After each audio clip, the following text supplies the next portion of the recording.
Perkenalkan, nama saya Sri Teklesia Saputri dari kelas 11 MIPA 1.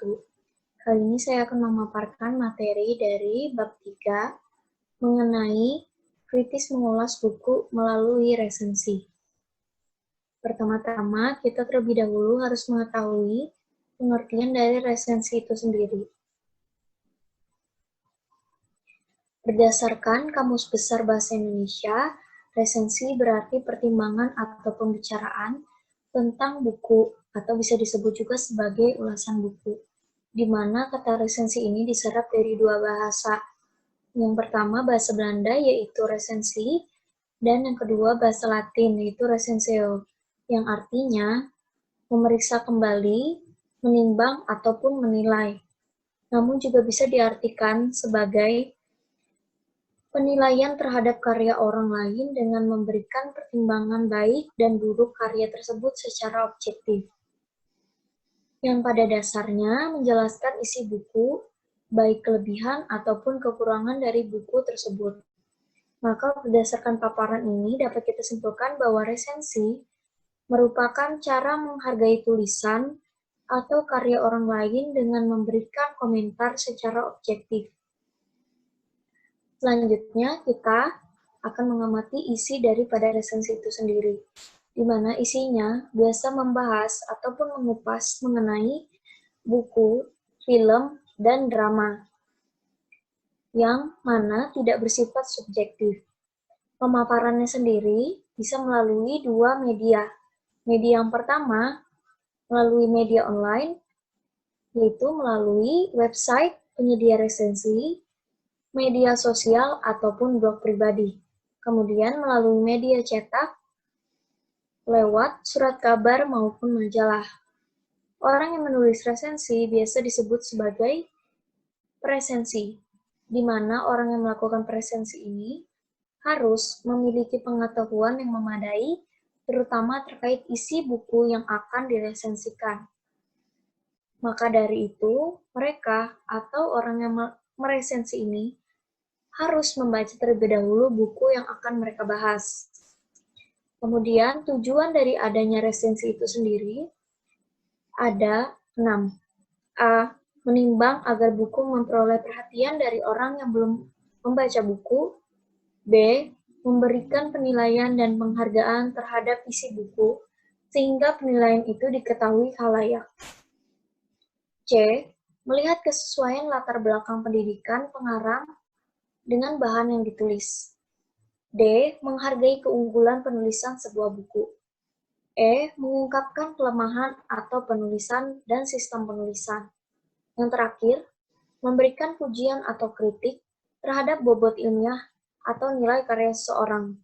Pada umumnya, tujuan dari adanya resensi ini adalah untuk mempengaruhi orang lain agar membaca buku yang mereka bahas dalam ulasan buku atau resensi ini. Untuk fungsi-fungsi dari adanya resensi ini dibagi menjadi 3. Yang pertama, bagi penulis sendiri, berfungsi untuk mendapatkan umpan balik dan saran tentang buku yang ditulis, agar nantinya dapat dijadikan acuan untuk menulis buku selanjutnya. Yang kedua, bagi penerbit, berfungsi untuk memperkenalkan buku yang diterbitkan, memperhatikan sambutan atas buku, dan mendapat umpan balik serta saran. Yang ketiga, bagi penerbit media massa, sebagai sarana dalam menguji atau mengembangkan suatu topik atau masalah. Kita masuk ke dalam unsur-unsur, di mana resensi termasuk salah satu bentuk tulisan jurnalistik populer yang memiliki beberapa aturan, di mana aturan tersebut dibangun berdasarkan unsur-unsur yang terdapat dalam resensi. Berikut beberapa unsur-unsur tersebut. A. Judul resensi, di mana judul resensi harus dikemukakan dengan menarik dan singkat, namun juga selaras dengan isi resensi, agar pembaca tidak merasa ditipu. B. Identitas atau data buku, yang mana bisa berupa judul buku, penerbit, tahun terbit, dan nomor terbitan. Bagi resensi film juga dapat disertakan hal yang sama, misalnya judul film, sutradara, dan sebagainya. Yang C, pendahuluan atau pembuka resensi. Kali ini pendahuluan juga harus dikemukakan semenarik mungkin untuk menarik minat pembaca. D. Isi resensi. Isi resensi ini merupakan inti daripada resensi itu sendiri.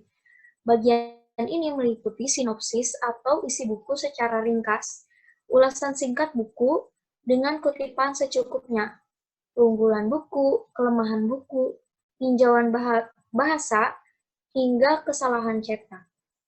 Yang terakhir ada penutup. Penutup ini sendiri, dalam unsur penutup, resensi buku biasanya berisi sasaran atau tujuan buku, untuk siapa buku ini ditujukan, dan mengapa buku ini harus dimiliki. Maka dari itu, dapat dilakukan perbandingan untuk mengetahui unsur-unsur ataupun struktur lebih mendalam pada resensi itu sendiri. Kita masuk ke dalam analisis kebahasaan. Yang pertama, ada istilah, di mana dalam Kamus Besar Bahasa Indonesia, istilah adalah kata atau gabungan kata yang dengan cermat mengungkapkan makna, konsep, proses, keadaan, atau sifat yang khas dalam bidang tertentu. Maka dari itu, istilah khusus adalah istilah yang digunakan untuk bidang tertentu dan pemakaiannya hanya dipahami oleh beberapa orang. Salah satu contohnya, misalnya dalam bidang sastra, distikon, metrun, ataupun plot. Atau bisa juga contoh dari istilah bidang ekonomi, agen, bursa efek, dan sebagainya. Masih banyak contoh-contoh lainnya tergantung dengan bidangnya masing-masing. Kemudian, pronomina. Pronomina atau kata ganti adalah jenis kata yang menggantikan nomina atau prasenomina. Jenis-jenis pronomina dapat kita kategorikan sebagai berikut. Yang pertama, persona. Persona sendiri digunakan untuk menunjuk atau merujukkan kata ganti kepada seseorang ataupun sekelompok orang. Dibagi menjadi 3. Yang pertama ada pronomina persona pertama. Salah satu beberapa contohnya adalah saya, aku, daku. Ini yang mana bersifat tunggal. Sedangkan untuk yang bersifat jamak sendiri bisa berupa kami, untuk eksklusif, dan untuk inklusifnya sendiri berupa kita. Yang kedua, beberapa contohnya engkau, kamu, Anda, dikau, dan kau. Ini digunakan untuk tujuan orang kedua tunggal. Dan yang ketiga, pronomina persona ketiga, beberapa contohnya ia, dia, beliau, untuk orang ketiga tunggal, dan untuk orang ketiga jamak yang bersifat netral dapat kita gunakan kata mereka. Kemudian ada pronomina pemilik, di mana digunakan untuk menyatakan kepemilikan. Biasanya berada di akhir kalimat. Contohnya ku, mu, nya, kami, dan mereka. Contohnya juga bisa berupa seperti milikmu, tasmu, seperti itu. Kemudian ada pronomina petunjuk yang digunakan untuk menunjukkan sesuatu. Beberapa contohnya yaitu ini, itu, situ, sini, begini, anu, dan sebagainya. Beberapa contoh tersebut digunakan berdasarkan acuan yang berbeda-beda. Salah satu contohnya ini, mengacu acuan yang dekat dengan pembicara. Selanjutnya ada pronomina penanya. Digunakan sebagai penanda pertanyaan atau menanya sesuatu. Contoh-contohnya, siapa, mengapa, apabila, bila mana, dan masih banyak lagi. Dan yang terakhir, pronomina penghubung digunakan untuk menghubungkan antara induk kalimat dan anak kalimat. Kata yang sering digunakan adalah kata yang biasanya berada pada kalimat majemuk. Selanjutnya masih pada analisis kebahasaan, kita lanjut ke dalam konjungsi.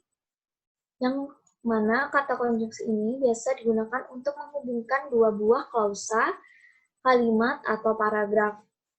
Dibagi menjadi 4 bagian, yaitu konjungsi koordinatif, subordinatif, korelasi, dan antar kalimat, yang memiliki contoh-contoh berbeda.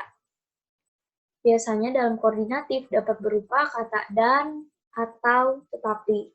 Sedangkan untuk subordinatif biasanya berupa jika, agar, meskipun, alih-alih. Untuk korelasi sendiri, misalnya baik maupun. Salah satu kalimat yang bisa dijadikan contoh, misalnya baik institusi pemerintahan maupun institusi swasta dapat digunakan seperti itu. Selanjutnya yang terakhir adalah konjungsi antar kalimat. Contohnya, sebaliknya, di samping itu, dan selanjutnya. Kemudian ada ungkapan perbandingan, yang mana digunakan untuk mengamati kesamaan dan perbedaan pada dua hal berbeda. Biasanya ditandai dengan penggunaan kata-kata seperti daripada, sebagaimana, demikian halnya, berbeda dengan, seperti, dan serupa dengan. Untuk analisis kebahasan yang terakhir, ada kata kerja material dan relasional. Di mana kata kerja material adalah kata yang menyatakan kegiatan fisik atau proses. Contohnya, berbicara, berlari, bertepuk tangan.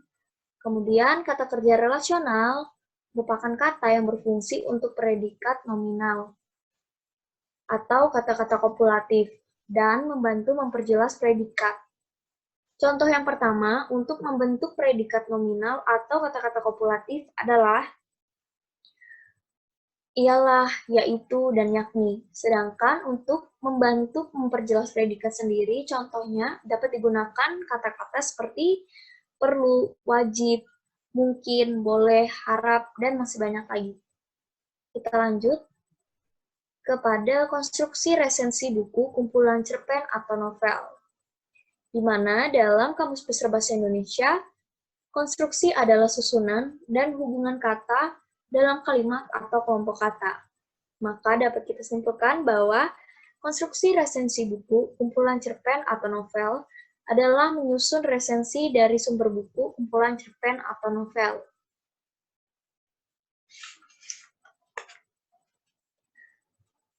Berikut langkah-langkah yang dapat kita gunakan untuk menyusun resensi secara umum. Yang pertama, membaca dan memahami isi buku yang akan kita resensi. Yang kedua, membuat judul resensi dengan menarik dan benar-benar dapat menjiwai juga selaras seluruh inti tulisan. Yang ketiga, menyusun data buku. Yang keempat, membuat pembukaan. Dan yang kelima, membuat isi atau tubuh resensi. Yang terakhir, membuat penutup resensi buku. Kita lanjut ke dalam pesan dan ulasan terhadap dua buku fiksi yang dibagi menjadi dua bagian. Bagian yang pertama, analisis pesan dari novel dan buku kumpulan puisi. Nah, kita harus mencari tahu terlebih dahulu kata pesan artinya adalah perintah, nasihat, permintaan, amanat yang disampaikan lewat orang lain. Hal tersebut menurut Kamus Besar Bahasa Indonesia, yang biasanya berisi nilai-nilai yang baik sebagai teladan atau contoh pembelajaran hidup. Nah, kita dapat menganalisis pesan yang terdapat dalam novel dan buku kumpulan puisi tersebut dengan beberapa langkah. Yang pertama, cermati pesan yang Anda temukan. Yang kedua, temukan bukti pendukung untuk memperkuat pesan tersebut. Untuk mencari pendukung dalam cerita novel dapat kita telusuri melalui perilaku tokoh, dialog tokoh, peristiwa yang ada dalam cerita, ataupun unsur-unsur pembangun cerita yang lain. Sementara itu, untuk puisi sendiri dapat kita telusuri melalui makna puisi secara langsung, atau unsur batin puisi. Dan yang terakhir, kita dapat menganalisis pesan dalam novel dan buku kumpulan cerpen dengan mengaitkan peristiwa yang terjadi dalam kehidupan sehari-hari. Dapat berupa peristiwa yang berkaitan dengan bidang religi, sosial, maupun pendidikan. Untuk bagian yang kedua, penyusunan ulasan dari dua buku kumpulan puisi. Ulasan sendiri dalam Kamus Besar Bahasa Indonesia berarti kupasan tafsiran, ataupun komentar, di mana ulasan buku adalah pertimbangan mutu buku yang lebih ditekankan pada penilaian ilmiah dengan mengemukakan argumentasi yang cendekia. Ulasan buku tersebut disebut dengan resensi. Ulasan buku dapat dikaitkan dengan kondisi terkini. Nah, ada beberapa syarat untuk mengulas buku. Yang pertama, ada data buku meliputi nama pengarang, penerbit, tahun terbit, dan tebal buku. B. Pendahuluannya berisi perbandingan dengan karya sebelumnya, biografi pengarang, atau informasi yang berhubungan dengan tema atau isi. C. Ada ulasan singkat terhadap buku tersebut. Dan D. Harus bermanfaat dan kepada siapa manfaat itu ditujukan. Kemudian ada langkah-langkah bagi kita untuk mengulas buku kumpulan puisi. A. Membaca dan memahami isi buku kumpulan puisi yang akan diulas. B. Menyampaikan atau menyajikan fisik buku tersebut. Dapat berupa seperti judul, pengarang, penerbit tahun dan tahun terbit, bahkan jumlah halaman. C. Menggambarkan isi buku secara keseluruhan, bab per bab, atau bagian per bagian, termasuk maksud dan tujuan penulisan buku. D. Membahas dan mengkritik fisik buku. Yang dikritik dapat berupa baik dari segi redaksi, desain grafis, perwajahan, maupun sampul buku. E. Memberi pendapat tentang keunggulan dan kelemahan isi buku kumpulan puisi. Baik meliputi tema, rasa atau feeling, nada, dan amanat, ataupun bisa gaya bahasa, serta rima dan irama. F. Mengajak pembaca untuk membaca buku tersebut. Sekian presentasi yang dapat saya sampaikan. Terima kasih.